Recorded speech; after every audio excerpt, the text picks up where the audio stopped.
Hey, it's Dave. And Dan. And Jerry. Hey, and welcome to Hooked on Headwaters. Hooked on Headwaters is a fishing adventure YouTube channel. Our Headwaters is our base lake, if you will, but we do go beyond Headwaters from time to time. As a matter of fact, we're starting a new segment real soon, going beyond the Headwaters. Dan and I went and do a little mangrove catch and cook, but that's to come. You'll see that soon. But anyway, we want to welcome you to the channel and today's show. We're going to give you a lake and fishing report from here in Headwaters. We're actually sitting at the C-54 canal. Headwaters is about 4 miles that way to the west, and behind us is the infamous dirt road. The grade. The grade. There's some rumors that it might or it might not be paved, but that's another topic for another day. So with that said, I want to turn it over to let's go hear from Captain Jerry today. You ain't heard from me in a while, have you? That's right. So let's hear from Captain Jerry and see what's happening out there on the Headwaters. It's pretty good today out there. Yeah, we got out about 7 this morning and fished until about 11 o'clock, and I think two people, husband and wife, 6 dozen shiners we went through. I think we ended up with probably about 35 fish. Now I'm starting to see a little bit of more consistency of 2 and 3 pound fish, 4 pound fish. Right. Not as many big ones, but the big ones are still. We just had a guide out here the other day catch 110.8. So I mean, they're nice. they're still here. They're still moving around. But yeah, man, things are good. Lake's in good shape. Everything's good. Yeah. How's the water level with the? We haven't had a whole lot of rain. I don't think it's that low. Dan may know a little more about that, but I don't think it's any lower than it was this time last year. I know the water temperature has gotten up already, though. It's in the mid 80s, so it's already. Yeah, summer's here already. Right. So, but as far as it's low, I mean, it's down. It's that time of year, but I don't think it's anything dramatic. Right. You know, right. I think it might have even been a little bit worse last year than it is this year. So maybe. Yeah. It's down compared to what it was, a few months ago. I'm saying it's down probably 18 inches or so. Yeah. So there's areas that you're starting I don't to see run sandbars, little sandbars. You're still under the water, but you're starting to see the color changes. And stuff. But, so I draft a little bit more water than Jerry's flats boat does. So there's some areas that Jerry can still run, and I usually go around. So just being careful. But as you can see around us right now, as it is right now, this is that time of year. We're in that summer pattern, and the rains are start raining. Yep. Yeah, it's going to come. The water's going to come back up. So yeah, we're in good shape. Yeah. What was this week like for you? The trips I had, I was out a couple days ago, and it was not an easy day. I fished around a lot of the deep water areas, and there's fish there. But I just haven't caught any real big ones. But the biggest one on my last trip, we got a 511, not a bad fish. Caught that on a shiner. But I was trolling shiners, just free line trolling in some of the deeper water areas around the edges, and doing pretty well on a jerk bait, even up in the midday when it was slick, glassy, calm, and super hot. Just fishing it dead slow. Matter of fact, several casts, just cast, it hits the water, and the guys would just leave it sit, and the fish would come up and hit it.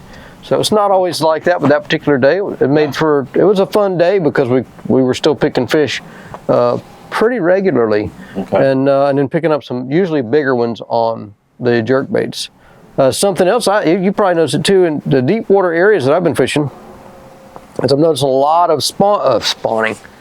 Schooling fish. It starts with an S. Close enough. Yeah, close enough. I knew what he was talking about. Yeah, I'm seeing a lot of fish that are schooling up, but most of them are, they're going to be up 3/4 pound, pound and a half. Yep. But they'll come up in little wolf packs, and that's what they're doing. It's crazy. Yeah, and I think they're chasing little shad. Yeah. And you can see the little shad flittering all over. Oh yeah. And then you'll see the fish are kind of behind them like that. But that's exactly what's going on. Yeah. So that happens this time about every year. One way to catch those, I like a little jigging spoon, an old school jigging spoon. You can throw them a mile, and just work it pretty fast, like it's a fleeing bait fish. And sometimes, if you can hit in the school, you'll get a bite just about every cast. So that's one way to catch some fish. And if things are a little slow, say if you're shiner fishing, while I was shiner fishing the other day, I was anchored up, and we could cast to the schooling bass. So while we're picking the bigger ones on the shiners, we can still have some a good fun, time catching getting good those numbers fish. on. Absolutely, yeah. Yeah. For sure. Yeah, so that's fun. It's hard to chase them around sometimes because they all have tails and everybody's swimming. So you can burn up a lot of time if you're just chasing schooling fish. Right. So how did you identify the schools? What were the signs? What were the signs? Oh, you'll see them come up, and there'll be multiple fish at one time in one place. Come up, throwing water. Sometimes they cartwheel out of the water. Yep. So we actually today we had that. We had taken some shiners, and they were even hitting dead shiners at the end on free line. But we would take a shiner, some of them, and they just, after 2 or 3 bass, they're just so destroyed. Right. And you would throw it out in front of you, and just like Dan's saying, is you would see 4 or 5 fish underneath that dead shiner circling it, and then all of a sudden one would just pop right up. Yeah. I mean, just as calm and just take it right under. Cool. You could have threw another shiner to it and caught it. I mean, so that's what they're doing, is they're in schools feeding right now. Wow. So we are, summer I think is coming a little early this year. When I say that, the heat and the humidity has been really hot. A bit comfortable mornings, but then, does it heat up real quick. They're already 90s. We are into that summer pattern, I would say. Yeah. And it's we're coming up on Memorial Day, so again, it's a little early for this, but it's here. And so as it heats up, let's wait till the truck rolls by. As it heats up, not only does it get uncomfortable for the angler, it gets comfortable for the fish. Hot, it's sweaty. The fish also get a bit uncomfortable, if you will, and they kind of become lethargic, don't you think, when those temperatures rise? So, what do you think? Well, how do you fish that? I think what you're going to have to do, like right now, as you can see on the video, we got these big storms blowing up behind us. Yep. I think in the evening times, 2 hours before dark, something like that, if these big storms roll in and then they pass and you can get out there, I think that you'll probably do really well on big topwater walking baits, stuff frogging, like that. I think frogging in the afternoon. And then I think that if you're going to be out here like daylight, you need to be on the water and like kind of in the area where you're going to be fishing when that sun cracks. And you need to fish until about 10:30 or until you start sweating and get uncomfortable. And once you get uncomfortable, that water's heated up enough to where they're uncomfortable. Right. But I would be throwing big worms, 1/8 ounce, 1/4 ounce bullet weights, Texas rigged, and I'd be crawling them along old ditches that were here when it was a farm, or I'd be throwing it on the edge of canals with hydrilla, and even in open water in 18 foot of water, and just slow down. Yeah. I think in the morning, right at daylight, jerk baits, you can get some stuff that, these fish are moving around active, topwater plugs, chatterbaits, spinner baits, and then I think once that sun gets up, if you choose to stay, you're going to have to just get in some deep water and slow down. Yeah. There are some other things you can do. Punching. Yeah. It gives them a little shade over their head. Absolutely. So you go punching. And this guy right here knows how to do it. So what I look for when I'm punching is I'm looking for some depth. I prefer depth, at least 2 feet of water underneath the bottom of the roots. If you can find that, that's cool. Now, I have caught them in 1.5 feet of water under mats. So punch everything and see where you find them. Another thing, like Jerry is saying, along the edge of the canals, go punch that visible hydrilla that's not up there, the thick stuff, as much as I like the outer, it's on the edge. A lot of times there'll be fish in that hydrilla on the edge of the canal.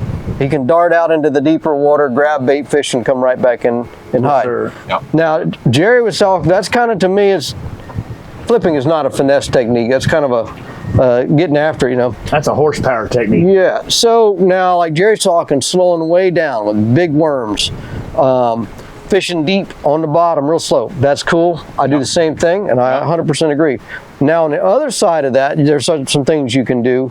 What I'll do sometimes, I'll throw it when it's just hot and like mid-morning. I'll burn a rattle trap. Yeah. Sometimes I'll hit a rattle trap, especially now that they're chasing shad. I base a lot of what I do. Okay, what's the wind doing? Like top waters in the morning. If it's really slick, glassy, calm, I use a quieter bait.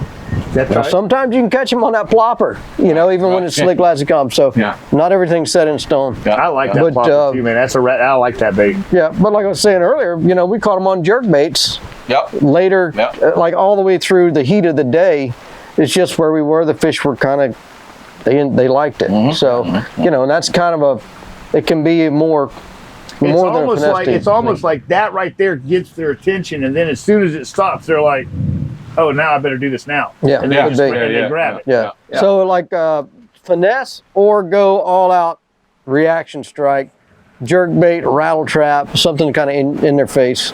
So that's what I do. So we're gonna take a quick break because the rain's coming down and we're gonna move forward. So we'll be right back. Okay, there you have it. There was some great tips for fishing during the summertime here, and those are applicable across the country for sure. So what we're going to do is we're going to offer or have a giveaway. So it's a contest. So let us know what your summertime fishing method or tip is, and we'll enter your name into a contest. It'll be a drawing. We're giving away 2.